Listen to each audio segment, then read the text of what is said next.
I never expected my life to intersect with someone like Damien Hale, the youngest billionaire in the city, the man whose name could quiet a room and whose shadow could reshape entire industries. But before I ever knew him as a person, I knew him as a cautionary headline, a reputation I'd overheard in conversations I was never meant to be part of. Raised by my grandmother, I, Leora Wren, learned early that the world rarely offered comfort without conditions, and people with too much power usually carried too many secrets.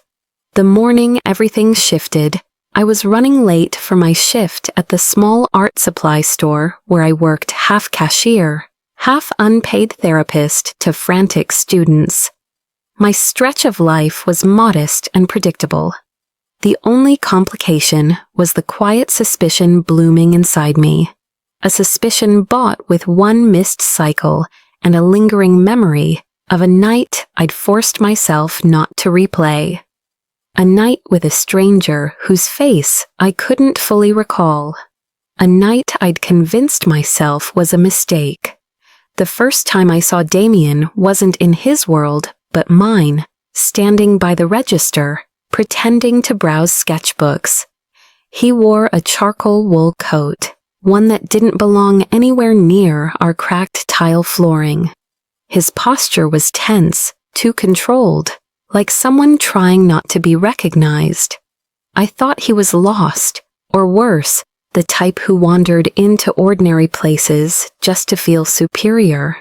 He asked for a pencil, just one pencil, but his eyes, storm gray, restless, drifted to my trembling hands. I remember tucking my fingers behind the counter, embarrassed. It wasn't the pregnancy fear itself that rattled me, but the uncertainty. I had plans, small and fragile, and I couldn't imagine them surviving this new possibility. "You okay?" he asked. A simple question. Innocent, except nothing about him felt simple. "I'm fine," I lied, ringing up a 30-cent pencil for a man who could buy the entire building just to knock it down. He hesitated, studying me for half a beat too long, as though searching for something he couldn't name. He left with the pencil, but without the sketchbook he pretended to want. Hours later, I took the test in the store restroom during my break. The door didn't lock properly. The fluorescent lights hummed like insects. The floor smelled faintly of turpentine. Not the kind of moment that deserved applause or gentle music. But life rarely waits for convenient settings. 2 lines, clear, unforgiving. I sat on the closed toilet lid, gripping the test so tightly the plastic creaked. My grandmother's words echoed, the ones she used whenever I spiraled. "One step at a time, baby bird." But what step came first, or after? When I finally left the restroom, my eyes still raw, the store felt too bright, too exposed. That's when I saw him again. Damien standing in the same aisle, holding the same sketchbook he'd ignored earlier. "You look pale," he said quietly. "Do you need help?" "No," I blurted. "I don't need anything." His gaze flicked to the small waste bin behind the counter too close, too revealing, and my heart plunged. Had he seen me throw the box away? Had he guessed?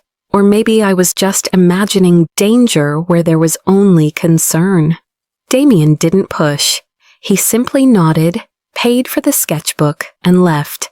I didn't expect to see him again, but some people orbit your life before crashing into it. That evening, as rain began to fall, I sat at the bus stop, hugging myself against the wind. I felt like a small note lost in a symphony too loud to hear me. A sleek black car pulled up, the window lowering just enough to reveal Damien behind the glass. "You shouldn't be waiting alone in this weather," he said. "Let me take you home." "I don't know you," I replied.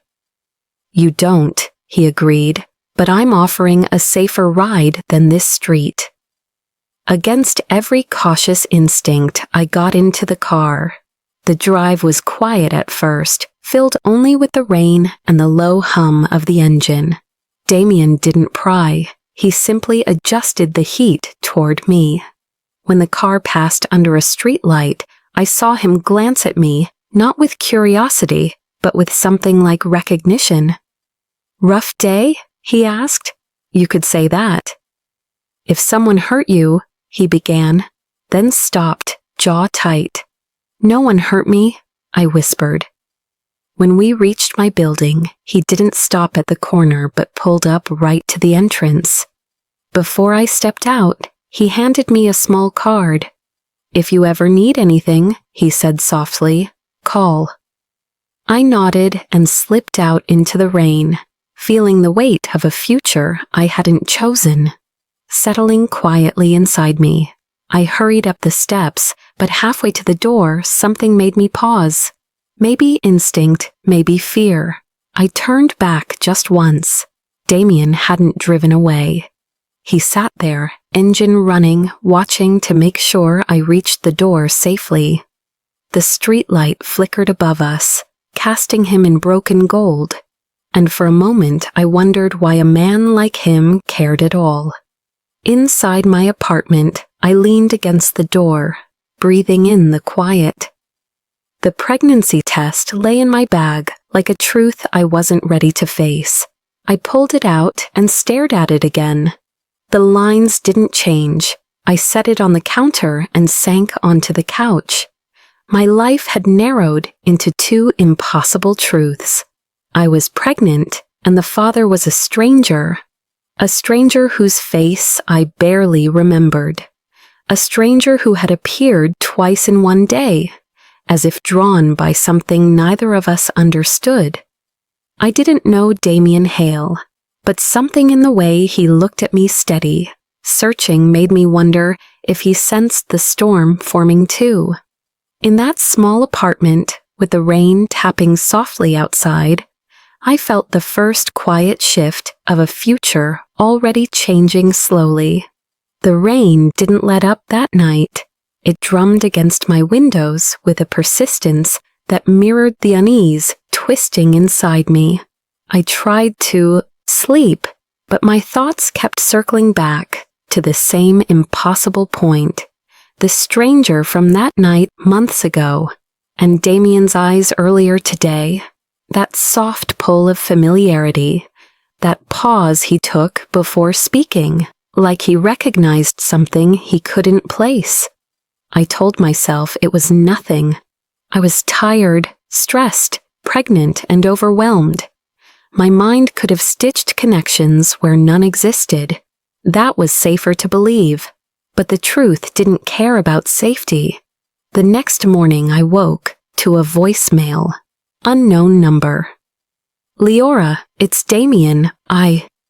There was a short breath, like he was debating something. "I wanted to make sure you got home all right. If you need breakfast, or someone to talk to, or just a ride to work, call me. I'll be nearby." Nearby? Why? I stared at my phone far longer than necessary. Billionaires didn't check in on strangers. They didn't linger outside run-down apartment buildings to make sure someone reached their door safely. And they definitely didn't leave voicemails sounding unsure, almost hopeful. I didn't call back. I couldn't. But I thought about it all morning through my bus ride, through unlocking the store, through stocking watercolor brushes and refilling empty shelves. Every quiet moment was a window that opened straight to him. By noon, my nausea had returned, sharper than the day before. I was gripping the counter, breathing through it, when the door chimed softly. I didn't have to look up to know who it was. Damien. He stood there in a navy coat this time, damp at the shoulders from the leftover drizzle. His hair, usually perfectly in place from the photos I'd seen, carried a single misplaced strand that made him look less like a billionaire and more like a man fighting his own thoughts. "You didn't call," he said gently. "I wasn't supposed to," I replied. For a moment, neither of us spoke. Then he nodded, accepting it, but not stepping away. "I brought you something," he said, lifting a small bag. "Nothing dramatic, just breakfast. You seemed fragile yesterday." The word stung, but in a strangely tender way. He set the bag on the counter, not pushing it toward me, not insisting I take it. Just placing it there as if leaving a question between us. "Why are you doing this?" I whispered. His answer was too fast, too honest. "I don't know." And then softer, almost to himself, "But I feel like I should." The store was empty. The air between us felt full. I steadied myself. "You don't owe me anything." "Maybe not," he said, "but that doesn't mean I don't want to be here." Something inside me trembled, not with fear but recognition, the same unexplainable pull I'd felt last night, the same pull he couldn't name. Before either of us could speak again, my hand drifted instinctively toward my stomach, and Damien's eyes followed, just for a second, but long enough, too long. He looked at me as though the world had tilted, and he was suddenly standing at the edge of a truth neither of us was prepared to face.